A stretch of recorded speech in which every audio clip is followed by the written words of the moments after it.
तो इस एपिसोड में हम देखते हैं टोगा के बहुत से क्लोन्स गुंगा माउंटेन पर तबाही मचा रहे होते हैं। ये सब हीरो एसोसिएशन द्वारा मॉनिटर किया जा रहा होता है। उनकी भारी तादाद और वेट की वजह से कॉफिन इन दी स्काई का स्ट्रक्चर डैमेज हो जाता है, जिसकी वजह से वो किसी भी वक्त क्रैश होने के कगार पर होता है। इसी के साथ हम ये भी देखते हैं कि दाबी की थर्मल एनर्जी लगातार बढ़ रही होती है और कुछ ही समय में लगभग 100 सेकंड्स के अंदर वो अपने क्रिटिकल टेम्परेचर तक पहुंचने वाला होता है। उसी सीन में शोटो और इंजीनियम बहुत तेजी से उसकी ओर बढ़ रहे होते हैं। साथ ही हम डेकू और शिगाराकी को भी देखते हैं, जो अब भी अपनी भयंकर फाइट जारी रखे हुए हैं। उसी वक्त त्सुकोची को उसका अंडरलिंग बताता है कि ऑल फॉर वन ने अपनी स्पीड बढ़ा दी है और वो अब स्लग रैप की इफेक्टिव रेंज तक पहुंचने वाला है। अगर ऐसा ही चलता रहा तो वो बहुत जल्द शिगाराकी तक पहुंच जाएगा। ये सुनकर सब पैनिक में आ ही रहे होते हैं कि तभी त्सुकोची को ऑल माइट का कॉल आता है। ऑल माइट कहता है, हाँ, शुरुआत से ही ये मेरी फाइट थी और इसे मैं ही खत्म करूंगा। इस पर त्सुकोची घबराकर कहता है, पर तुम्हारे पास तो कोई क्वर्क नहीं है, तुम कैसे लड़ोगे? फिर ऑल माइट एक नजर वन फॉर ऑल पर डालता है और उसी पल वो बदल जाता है आर्मोर्ड फॉर्म ऑल माइट में। ऑल फॉर वन सामने ऑल माइट को देखकर सोच रहा होता है, ये वही है जो हमेशा मेरे प्लान्स में दखलंदाजी करता रहा है। पर उसी पल वो मुस्कुराता है और अपने मन में कहता है, लेकिन ये वही इंसान भी है जिससे लड़ने में मुझे सबसे ज्यादा मजा आता है। ऑल फॉर वन समझ जाता है कि ऑल माइट यहाँ एक ही मकसद से आया है, उसे शिगारकी तक पहुंचने से रोकने के लिए। ऑल माइट हल्की सी मुस्कान देता है, जिसे देखकर ऑल फॉर वन चिढ़ जाता है और फिर शुरू होती है वो लड़ाई जिसका इंतजार सबको था। All for one versus all might. All might के पास कोई पावर्स नहीं होती। वो अपने रोबोटिक आर्मोर हर्क्यूलिस के साथ ऑल फॉर वन पर हमला करता है, लेकिन ऑल फॉर वन उसे गंभीरता से नहीं लेता और चार्ज करता है। तभी ऑल माइट उसे ब्लैक व्हिप और चार्ज बोल्ट से ऑफ गार्ड पकड़ लेता है। वो कहता है कि ऑल फॉर वन के मूव्स अब काफी ऑब्वियस है। वो हमेशा लॉन्ग रेंज अटैक से शुरुआत करता है, जैसा कि उसने ऑल माइट के मास्टर के साथ भी किया था। ऑल माइट बताता है कि उसने ये सूट खास ऑल फॉर वन से लड़ने के लिए बनाया है, उनकी पिछली फाइट में ऑल माइट की हार के बाद। फिर वो शूट में स्मैश से ऑल फॉर वन के फेस पर जोरदार किक मारता है। फिर ऑल माइट उसके फेस पर पंचेस की बारिश कर देता है और उसे मॉक करते हुए कहता है कि वो एक लेट 50s के बूढ़े, वो भी क्वर्कलेस इंसान से मार खा रहा है। वो जानबूझकर ऑल फॉर वन को गुस्सा दिलाने की कोशिश कर रहा होता है, जैसा कि उसने स्ट्रैटेजी से पहले ही प्लान किया था, उसे लड़ाई में भड़काने के लिए। जिस पर ऑल फॉर वन रिटेलिएट करते हुए कई क्वर्क्स मिलाकर ऑल माइट को दूर उड़ा देता है। ऑल माइट खुश होता है, सोचता है कि ऑल फॉर वन को गुस्सा दिलाकर टाइम वेस्ट करवाने वाली उसकी स्ट्रैटेजी काम कर रही है। लेकिन तभी ऑल फॉर वन उसके पास आकर उसके अटैक्स को पैथेटिक कहता है। दोनों फिर से क्लैश कर ही रहे होते हैं कि तभी एक छोटा रोबोट एक इंजेक्शन फायर करता है, जो सीधा ऑल माइट तक पहुंचता है और वो उसे ऑल फॉर वन में घुसा देता है। वो वही सुपर एसिड इंजेक्शन पिंक की होती है, जिससे ऑल फॉर वन का शरीर इरोड होना शुरू हो जाता है। इसी बीच ऑल माइट को अपने मास्टर से किया गया वो वादा याद आता है कि वो एक ऐसा वर्ल्ड बनाएगा जहां सब लोग खुशी और साथ में जी सके। उसी वक्त ऑल माइट जोर से पीछे गिरता है और घायल हो जाता है। वो देखता है कि ऑल फॉर वन थोड़ा और यंग हो गया है। उसने हील होने के लिए न्यू वुंड्स बनाए हैं और शायद न्यू वुंड्स बनते ही रिवाइंड स्किल फिर से एक्टिवेट हो जाती है। ऑल माइट सोचता है कि शायद ऑल फॉर वन को अभी तक इसका एहसास नहीं हुआ है और वो चाहता है कि ऐसा ही रहे। वो जोर जोर से हंसकर ऑल फॉर वन को डिस्ट्रैक्ट कर रहा होता है, लेकिन ऑल फॉर वन उस पर फिर से अटैक कर देता है।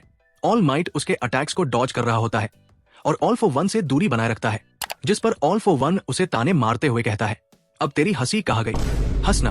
फिर वो ऑल माइट का ध्यान कैमरे पर लाता है और कहता है, थोड़ी तो शर्म कर, तुझे सब देख रहे हैं कि कैसे सिंबल ऑफ पीस हेल्पलेस होकर भाग रहा है। इसी तरह तू मरेगा और लाइट ऑफ जस्टिस हमेशा के लिए खत्म हो जाएगी। इतना कहकर ऑल फॉर वन दीवार तोड़कर निकलता है और ऑल माइट को जोरदार पंच मारता है, जिससे ऑल माइट के मुंह से खून निकल आता है। लेकिन फिर भी all might all for one के चेहरे पर एक पंच मारता है और उसे फ्रीज करना शुरू कर देता है। इसके बाद सीन शिफ्ट होता है कुनिएदा की तरफ। वहां कुनिएदा ने पहले ही 31 हीरोज, जिनमें हीरो रैंकिंग 11 फैटगम भी शामिल था, को हरा दिया होता है। अब सिर्फ आओएमा ही बचा होता है। उसने सभी हीरोज के बॉडी से फूल उगा दिए होते हैं और फैटगम का फ्लावर सबसे बड़ा होता है, जिससे कुनिएदा काफी इंप्रेस और खुश होता है। उसने आओएमा की बेल्ट तोड़ दी होती है, जिसके बिना वो अपनी पावर को सही से कंट्रोल नहीं कर पाता, क्योंकि उसकी बेल्ट ही उसकी एनर्जी को स्टेबलाइज करती थी। अब उसका निशाना भी पूरी तरह खराब हो चुका होता है। कुनिएदा ताना मारते हुए कहता है कि आओएमा की पावर्स बिल्कुल यूजलेस है, बिना बेल्ट के वो किसी काम का नहीं। लेकिन तभी आओएमा को वो वक्त याद आता है जब उसके पेरेंट्स ने उसे वो बेल्ट गिफ्ट की थी और वो कितना खुश हुआ था। गुस्से में आओएमा बिना बेल्ट के नेवल लेजर यूज करता है जो हर तरफ स्कैटर हो जाता है। कुनिएदा इस पैथेटिक अटैक पर हंस रहा होता है जो अपने टारगेट को हिट भी नहीं कर पाता। तभी ऊपर से हगाकुरे बाहर आती है और आओएमा की स्कैटर्ड नेवल लेजर को कलेक्ट करके रिफ्लेक्ट कर देती है कुनिएदा पर। उस पावरफुल रिफ्लेक्टेड बीम से कुनिएदा हार जाता है और फिर सीन दोबारा शिफ्ट होता है ऑल माइट की तरफ, जहां ऑल माइट चिल्लाते हुए ऑल फॉर वन से कहता है, मुझे नहीं लगता कि आज मैं हारूंगा। उसी वक्त आसमान में एक ड्रोन जो पूरी तरह चार्ज हो चुका होता है एक पावरफुल लेजर बीम से ऑल फॉर वन पर हमला शुरू कर देता है। उस इंटेंस अटैक से ऑल फॉर वन को भारी डैमेज होता है और वो जमीन में धंस जाता है।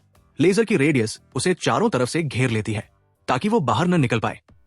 ऑल माइट उसी वक्त ईयर जैक से मिली साउंड वेव्स का इस्तेमाल करके उस पर और हमले करता है। लगातार बॉम्बार्डमेंट से ऑल फॉर वन का शरीर जल चुका होता है। वो बुरी तरह स्ट्रगल कर रहा होता है, लेकिन कुछ ही पलों बाद वो बॉम्बार्डिंग ड्रोन हर्क्यूलिस अपनी लिमिट पार कर लेता है और ओवरलोड होकर ब्लास्ट हो जाता है। ऑल माइट इस पूरे एक्सप्लोजन को समझ ही रहा होता है कि स्मोक क्लाउड के अंदर से ऑल फॉर वन की आवाज गूंजती है, मैंने तुझे कहा था, इन टूल से तू मेरा कुछ नहीं बिगाड़ पाएगा। ऑल माइट देखता है कि ऑल फॉर वन का शरीर तेजी से ग्लो करने लगता है। वो मुस्कुराकर कहता है, अब मुझे तुम्हारी वो फेक स्माइल नजर नहीं आ रही। अगले ही पल ऑल फॉर वन एक जोरदार स्मैश से ऑल माइट को दूर पटक देता है। फिर गुस्से में गुर्राता हुआ कहता है, मैं तुम्हें मार मार कर तुम्हारा भूत बना दूंगा, ठीक वैसे ही जैसे तुमने मेरे साथ किया था। वो ऑल माइट पर आखिरी हमला करने ही वाला होता है कि एक पल में सब थम जाता है। उसका शरीर अचानक फ्रीज हो जाता है और तभी पीछे से ड्रामेटिक एंट्री होती है चीजों में अकागुरो की, जिसने ऑल फॉर वन का खून चाट लिया होता है, जिसके असर से ऑल फॉर वन पूरी तरह पैरालाइज हो जाता है। पोस्ट क्रेडिट सीन में हम देखते हैं कि हगाकुरे कुनिएदा को हराकर बहुत खुश होती है, लेकिन तभी वो महसूस करती है कि आओएमा उसे देख रहा है। उसकी इनविजिबिलिटी पर आओएमा के नेवल लेजर का असर हुआ और किसी तरह की ग्लिच से वो विजिबल हो जाती है। आओएमा कहता है कि उन्हें कुनिएदा के इन प्लान्स को जलाना होगा ताकि लोग बच सके, क्योंकि भले ही इनकी ग्रोथ रुक गई हो, ये पूरी तरह नष्ट नहीं हुए हैं। और इसी के साथ एपिसोड 1 खत्म होता है। आगे क्या होगा ये जानने के लिए एपिसोड 2 जरूर देखना, जो जल्द ही अवेलेबल होगा। और अगर तुम्हें ये वीडियो पसंद आई हो तो सब्सक्राइब और लाइक जरूर करना।